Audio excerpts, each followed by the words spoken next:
Donc c'est un label international qui est neutre, indépendant, qui est porté par un réseau d'ONG qui est assez strict au niveau de la procédure. Donc il y a des contrôles sur site ou autre. Donc c'est un label qui est annuel.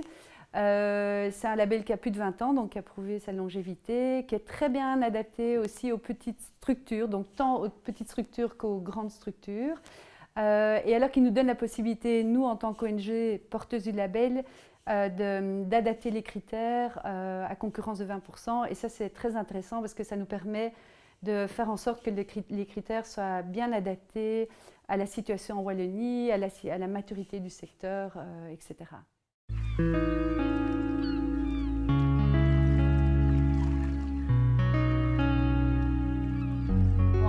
Le label Clevert, il traite d'une dizaine de thématiques, mais on va dire par exemple la gestion de l'eau. Il y a toute une série de critères sur la gestion de l'eau, l'utilisation des produits d'entretien, l'énergie, l'alimentation durable, la sensibilisation des clients à une mobilité plus douce, la biodiversité. Voilà, il y a quand même beaucoup de choses qui sont couvertes par le label.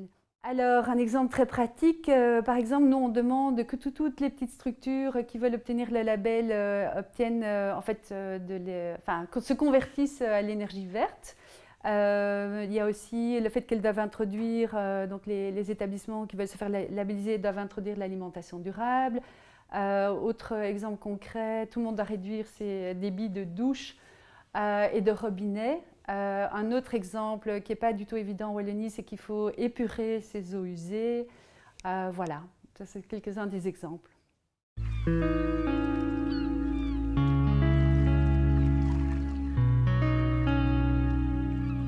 Donc nous, on est opérateur du label. Ça veut dire qu'on définit les critères, donc on les adapte, comme je parlais au début. On promeut le label, on accompagne les structures, on met en réseau les labellisés, on s'arrange pour organiser leur formation continue. Voilà, c'est essentiellement notre rôle. On organise les contrôles, on recrute l'auditeur. Donc vraiment, on assure toute la gestion du processus de labellisation et on intervient aussi au niveau du réseau international voilà, parce que c'est un label participatif qui fait qu'on peut aussi donner des idées et alimenter le label au niveau international.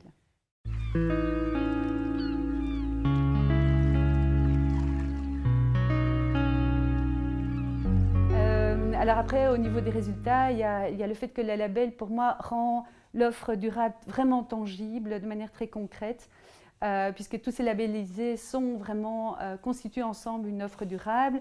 Il y a la sensibilisation des labellisés et des clients par rapport au tourisme durable, l'échange de bonnes pratiques, la mise en réseau des labellisés qui commencent maintenant aussi à travailler sur des produits durables ensemble. Et alors aussi, évidemment, le plus important, c'est l'impact au niveau environnement.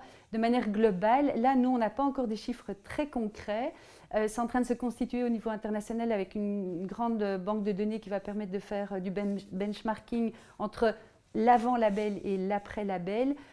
Tout ce qu'on peut dire, c'est que par exemple, quand on demande de réduire le débit sur les douches, on passe facilement, on diminue les consommations pour ce critère-là de 40% de réduction sur les consommations d'eau.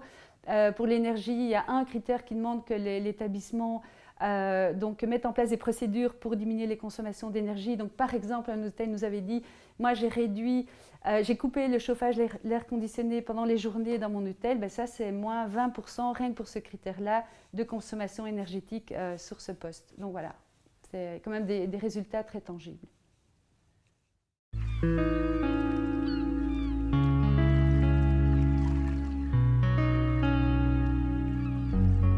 Oui, alors clairement, pour nous, on voit bien qu'un obstacle, c'est l'idée que les établissements se font du fait que le label, c'est quelque chose d'administratif, qu'il faut rendre des comptes, qu'il faut mettre de côté des preuves, etc. Et donc, dans la perception de la démarche, il y a ça qui constitue un obstacle. Alors nous, par rapport à ça, on essaie vraiment de diminuer au maximum, enfin de simplifier au maximum la procédure et de mettre en place un accompagnement qui permet de surmonter cet obstacle. Par exemple, là, on organise des workshops. Au bout de 3 heures, le candidat a déjà rempli toute une partie de son dossier de candidature. Donc, on fait du remplissage intensif, si je puis dire. Mais c'est vrai que dans la perception, c'est un obstacle. Ouais.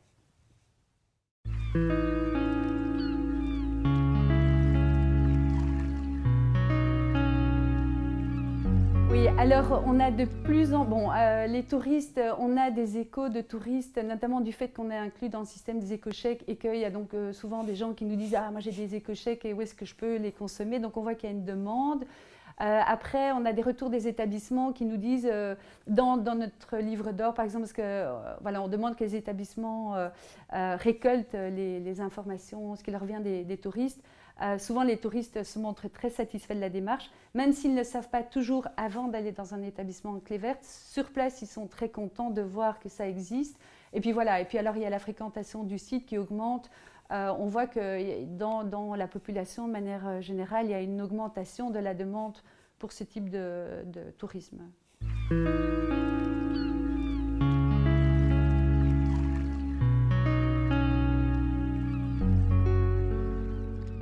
Un label Clé Verte pour nous, c'est d'abord et avant tout un label qui nous permet de pouvoir aller plus loin, faire des efforts supplémentaires, s'améliorer quelque part un peu sans cesse et essentiellement diriger vers 2 dimensions, je dirais le côté nature et le côté zéro déchet. Ça c'est vraiment pour nous les deux clés de notre dénomination Clé Verte.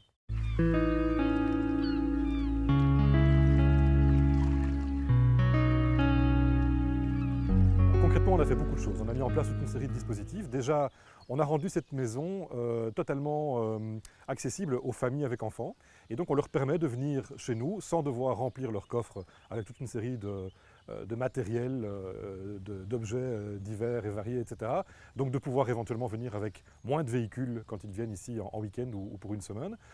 On a fait en sorte aussi qu'ils puissent avoir accès à de l'information sur leur environnement naturel, sur ce qu'ils peuvent trouver ici, à la fois dans le jardin, mais de manière plus large dans les alentours. On a également fait en sorte que la maison réponde le plus possible aux normes les plus exigeantes en matière d'énergie. Alors c'est passé d'abord par la rénovation de la toiture et son isolation, mais c'est passé aussi par le changement par exemple à l'intérieur de toutes les ampoules ou également aussi par la diminution des débits d'eau au niveau de l'ensemble des robinets. Donc tous des petits gestes, mais qui mis bout à bout quelque part apportent une contribution globalement plus importante.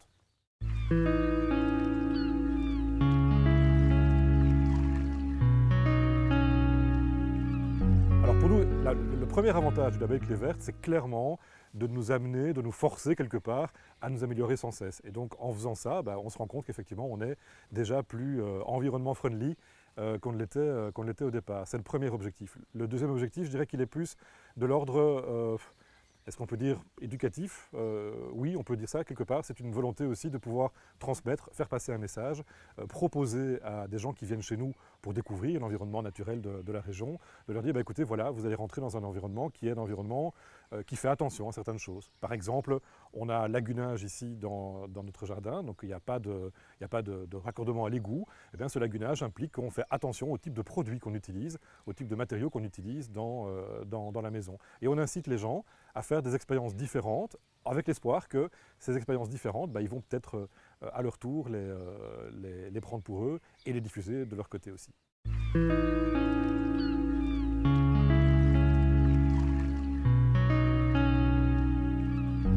Inconvénient, je ne pourrais pas dire en tant que tel, mais c'est certain qu'évidemment ça demande un effort et un effort constant. Et ça demande en particulier l'effort de trouver toujours l'étape supplémentaire qu'on va pouvoir franchir pour aller encore un petit peu plus loin dans la démarche Clé Verte. Donc ça, effectivement, oui, c'est un petit peu astreignant.